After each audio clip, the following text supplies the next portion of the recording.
You've probably heard about Brandon Sanderson's incredible Kickstarter venture. During COVID, he secretly wrote not one, not two, but 4 books and put them up on Kickstarter, which shattered records, raising a jaw-dropping $40 million. Yes, you heard me right, $40 million. Now, I have to admit, I wouldn't call myself a Sanderson superfan, but I'm definitely a fan. So when I heard about the Kickstarter, I jumped on board and purchased the 4 ebooks. And I'll say before, and I'll say it again, I think there should have been a discount on those $40 for 4 ebooks. After all, us fans were taking a leap of faith, buying the books that hadn't even been published yet, and we didn't even know their titles, and we had to wait a year. So I was a bit annoyed that I paid the same price as if I just waited for their official release, but you know what? It's all good. I got to be part of something historic. And who am I? I am Daisy Ex Machina, the drag queen detective who investigates all things speculative in fantasy, science fiction, and horror.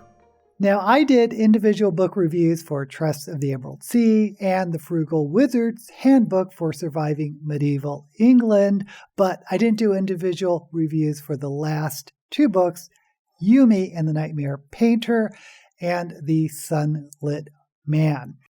So what I thought I would do, and maybe this will be a little bit more fun, is to do quick, bite-sized mini reviews of all 4 books and then rank them from my least favorite to absolute best. And if you've read these books, I want to hear from you. How would you rank them? Let me know down in the comments. And while you're there, don't forget to give this video a thumbs up and hit that subscribe button to my channel. Before we dive deeper into these Kickstarter books, I want to give a quick heads up to those of you who went for the ebooks on Kickstarter like I did. Don't forget to download the PDF versions specifically for the artwork. Ebooks, and especially Kindles, I don't think do justice to the incredible artwork. And I actually absolutely love Sanderson's support for artists. I can only assume the artists are going to be well paid. I mean, he raised $40 million, so they better be well paid. All right, let's talk about the very first secret book, Tress of the Emerald Sea. Brandon Sanderson mentioned that he wrote this book not with the intention of publication, but as a gift for his wife. Now, what really caught my attention was the distinct voice in his writing. It felt like Sanderson was taking an experimental approach, since it was quite atypical of his usual style. I love seeing authors stepping outside of their comfort zone, so Tress of the Emerald Sea turned out to be Sanderson experimenting with voice. What do I mean by voice? Well, when it comes to writing, there are essentially 2 types of voices, or 2 polarities, and writing falls somewhere between these 2 poles. Sanderson borrows a metaphor from George Orwell to distinguish them. He sees it's like the difference between clear glass and stained glass. Picture the book as a window, and the story is the view beyond it. The prose, in this context, can be seen as the glass of that window.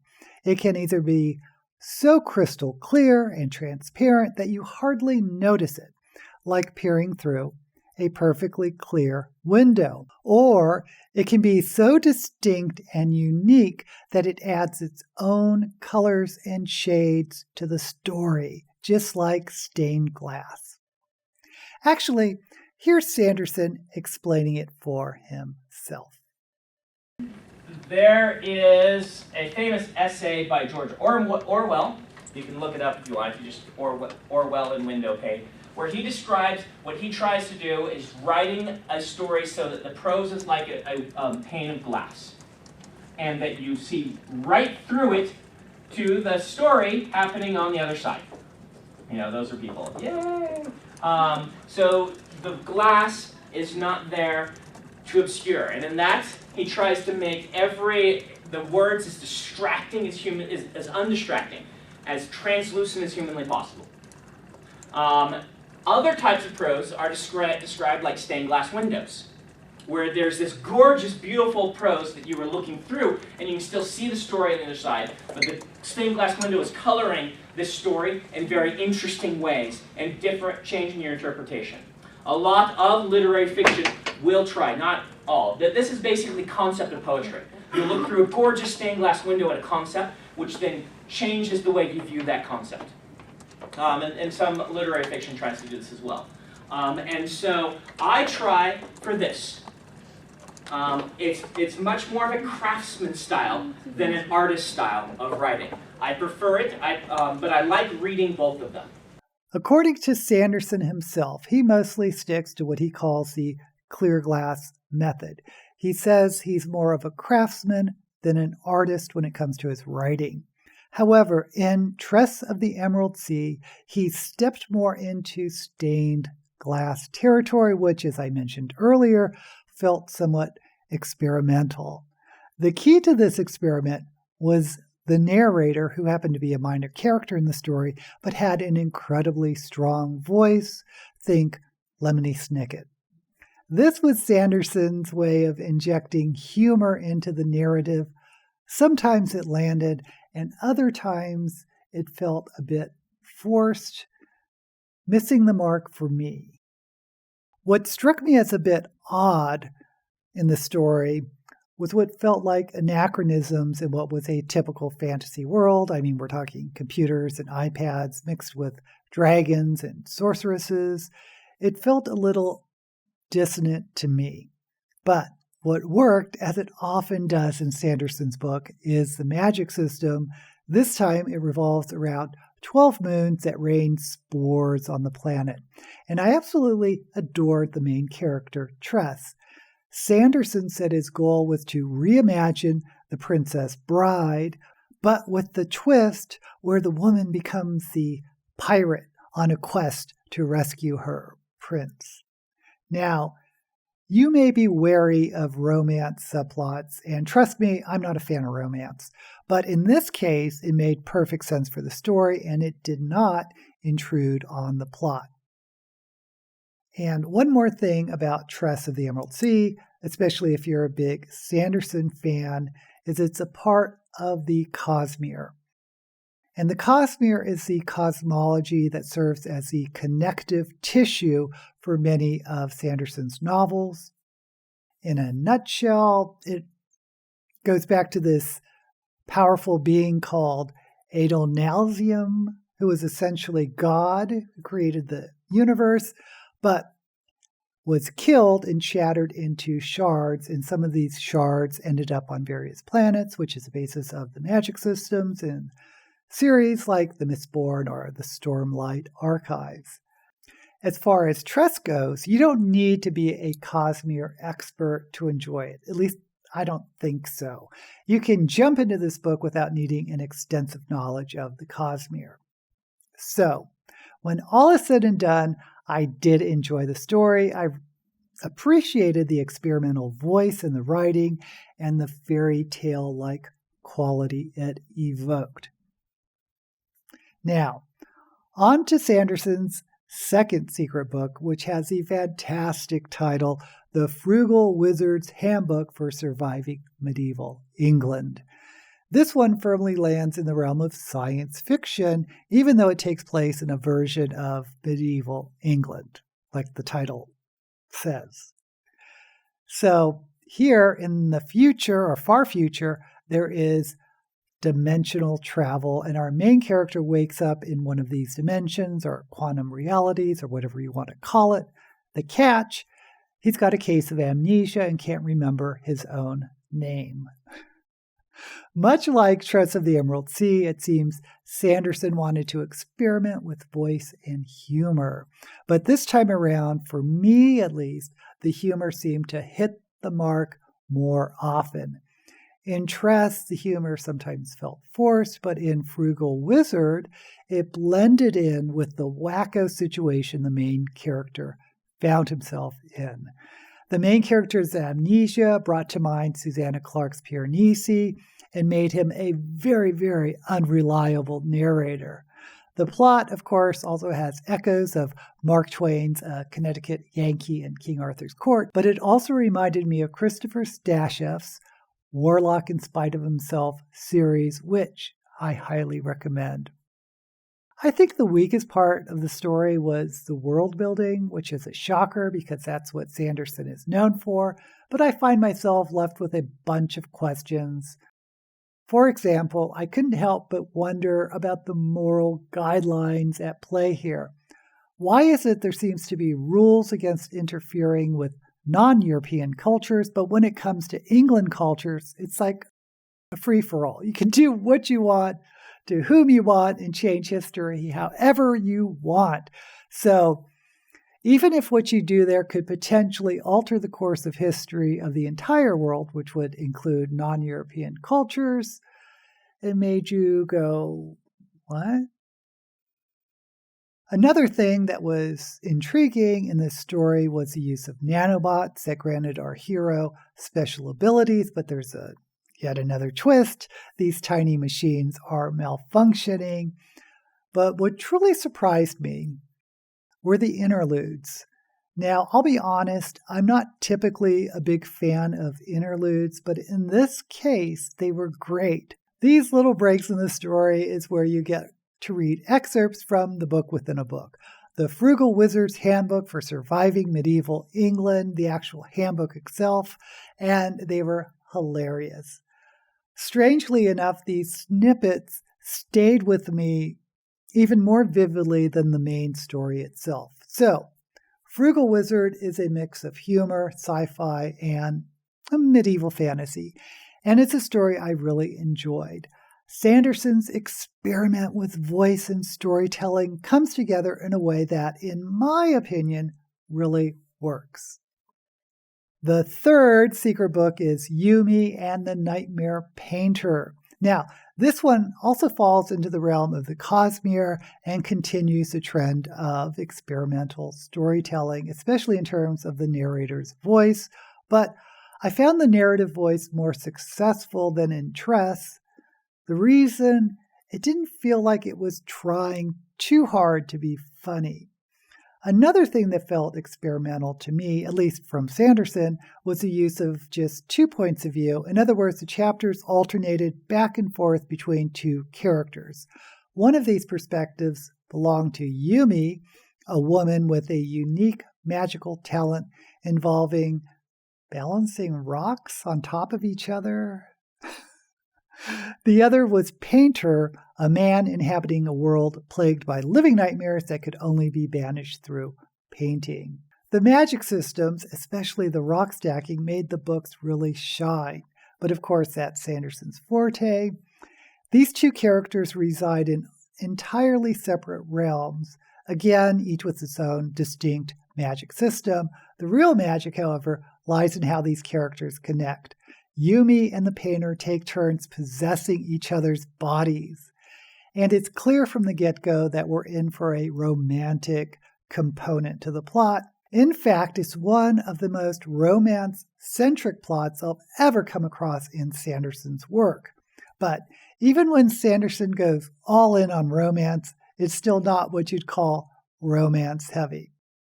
In other words, Sanderson's at his most romantic is pretty mild, which is fine by me. What really brought this book together for me was the plot twists. They completely caught me off guard and had some great red herrings. And again, we had a very, very unreliable narrator in the character of Painter, which was a lot of fun to read. There was so much I liked, but here's the thing. And it could very well just have been my mood at the time when I was reading it, but for part of the story, I found myself bored. It's like there was a stretch about after the third of the way through where I wasn't connecting with the characters. And yeah, I thought the middle was a little bit soggy. But you know what? Even though I was feeling a bit meh during the middle, the ending swooped in and reignited my enthusiasm. The fourth and final secret book is The Sunlit Man. And here's the interesting bit, at least for me. Sanderson himself confirmed in the afterword what I've been saying all along since I read the very first secret book. The first 3 books were experimenting with writing styles and storytelling. But The Sunlit Man is not experimental. It is meant to be a love letter for the fans of the Cosmere. Sanderson goes back to his clear window style, delivering a narrative that dives deep into the Cosmere lore. For those of you who are already fans of Sanderson, get ready to go cuckoo for Cocoa Puffs. There are crossovers and callbacks to the Stormlight archives. And here's the deal.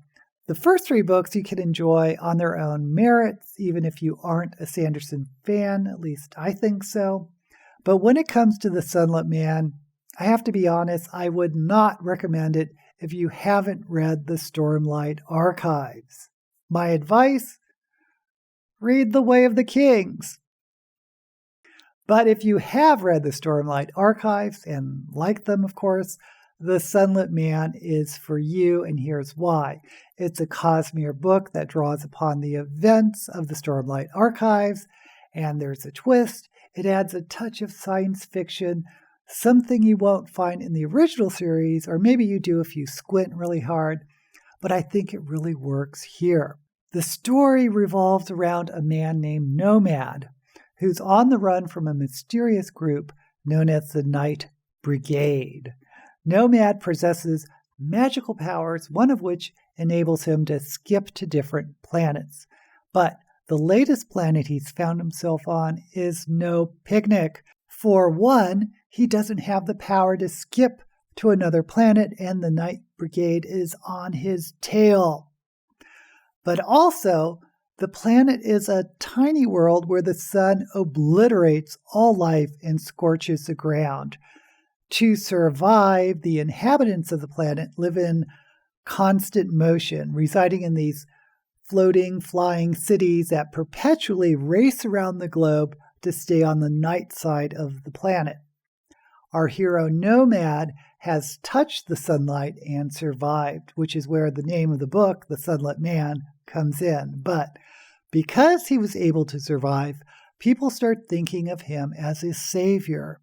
And the people on this sun-scorched world are in desperate need of a savior. Why?